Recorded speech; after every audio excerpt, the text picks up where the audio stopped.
Fortnite Mobile may not be the most prevalent way to play the game. In fact, some might even call it dead, especially after all those lawsuits between Apple and Epic. However, there are still some players out there who take Fortnite on the go. So if you're looking to start playing Fortnite on mobile, especially during this new chapter, then here are the best mobile settings to get you started. Now, there are a few ways to play Fortnite mobile, and each one is slightly different. Nvidia now uses streaming to bring your games to your mobile devices, while Android can still run Fortnite natively by downloading it directly from Epic. iOS users cannot play the current season of Fortnite natively, and if you do a few workarounds, you will be greeted by Chapter 2 Season 3. You can also use Xbox Cloud Gaming to bring Fortnite to your mobile device. However, for the sake of this video, we are going to focus primarily on native Android as well as the Nvidia now.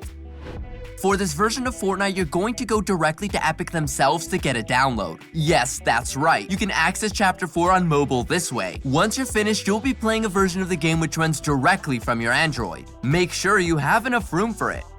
First thing you're going to want to do is go on settings. You should see an option to adjust your mobile frame rate. Make sure this is as high as it can be because you're going to want as many frames as possible. Certain methods of Fortnite Mobile can go up to 120 frames per second. iOS was able to do this back when the app was still running. However, this can vary depending on your own device's refresh rate, especially now that we're using Wi-Fi in Android. So make sure to check so you know how many frames you are actually capable of outputting.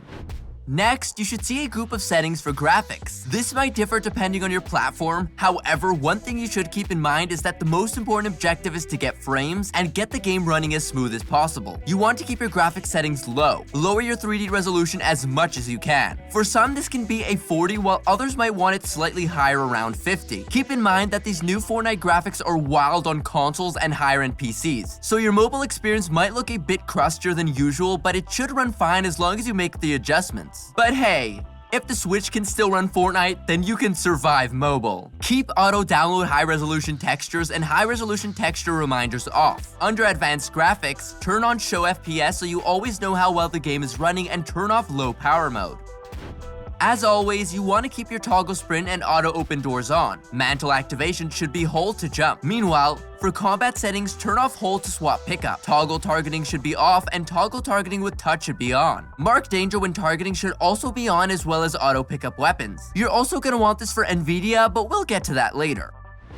Fire mode is subjective. However, many prefer to have auto fire since it makes it easier to fire multiple consecutive rounds, especially on mobile. Next, you're gonna want to scroll down to touch sensitivity. Back in the day of mobile Fortnite at its peak, Ducky the Gamer was one of the biggest mobile Fortnite players, and he used a touch sensitivity of 17, a targeting sensitivity of 37, a touch scope sensitivity of 39, a touch building sensitivity of 160, a touch edit mode sensitivity of 200, a vertical sensitivity multiplier of exactly 101, and keeping the look acceleration strength at the default 100. This is because you want to have as much accuracy as possible, and considering how different touch controls can feel, it's best to be fast and precise. Keep in mind that you should tweak these settings to fit your need because not every mobile device has the same screen. Some screens are a bit smoother than others, and you might find your fingers slipping much faster on one device than another. Meanwhile, there's an obvious different feel for playing on a phone versus on a tablet. Next, you have your motion options. Turn everything off and set everything else as low as it can go. Your heads-up display might actually be one of the most important settings for playing on mobile. It doesn't look as easy as a mouse and keyboard, however, you are allowed to move the touch buttons around as you see fit. Primarily, we want you to be able to see as much of the game as possible. However, we also need your buttons to be in places you can reach them. Because of the different mobile screen sizes, you might require some trial and error before you can get it right. So keep experimenting.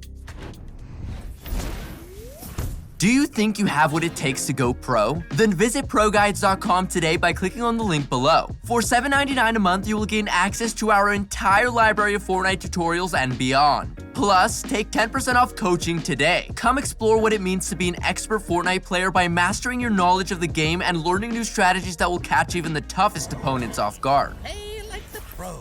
Yeah!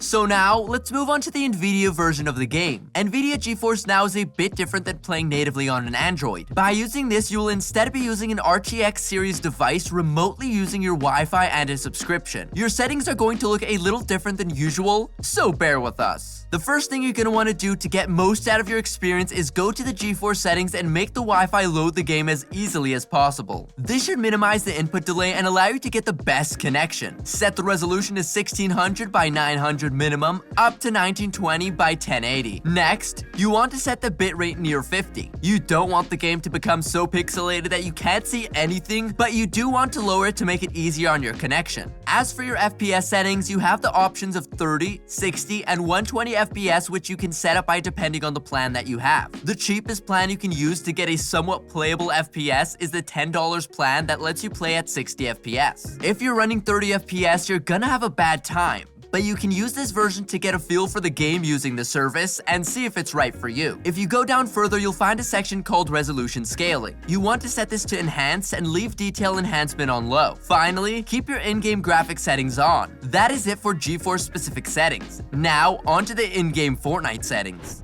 The Nvidia GeForce method of the game also has controller capabilities, so if you want to try your luck through a controller setup, then you can do so through Bluetooth. However, Nvidia GeForce Now also gives you the additional customization options that let you place the controller scheme in different areas of your screen. Do you want the jump button a bit closer within reach, or perhaps you want to separate some of the different actions such as shooting or ducking? With that in mind, let's explore touch scroll schematics. This version of Fortnite has a more familiar version of the settings menu similar to that of the PC version. Starting with your display options, you want to make sure that these are set to the same configurations as you did with the Nvidia. So if you wanted to use 1600 by 900 with a 120 FPS, make sure this reads the same. Visibility is key, so for your graphics settings, the most important options here are to keep your brightness up and your colorblind to try to nope, since this will prevent things from appearing way too dark. Now for the question of the day. You ready for this? Have you ever tried playing Fortnite on mobile? What was your experience like? Do you think you can go pro like Ducky the Gamer, or would you rather just buy an RTX card? Leave your answers in the comment section below.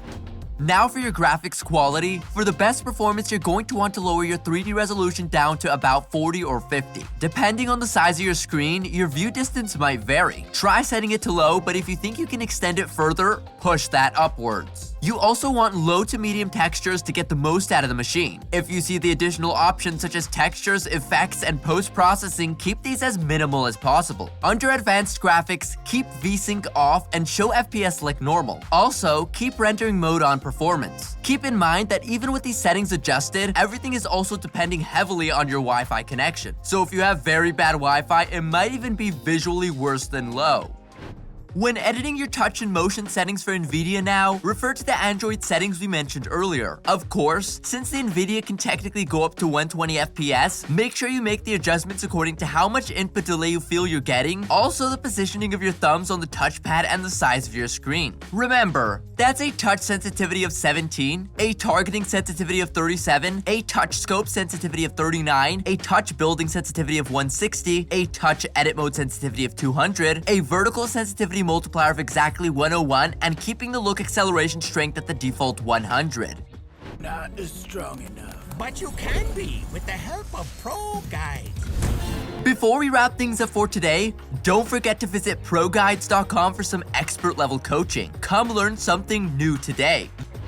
That wraps things up for today. We hope you enjoyed the video and we hope you have a decent experience playing Fortnite on mobile. Leave a like and ring that bell for even more exciting content, and we'll be sure to cook something special up for you. Once again, this is Galvanize and we'll see you next time.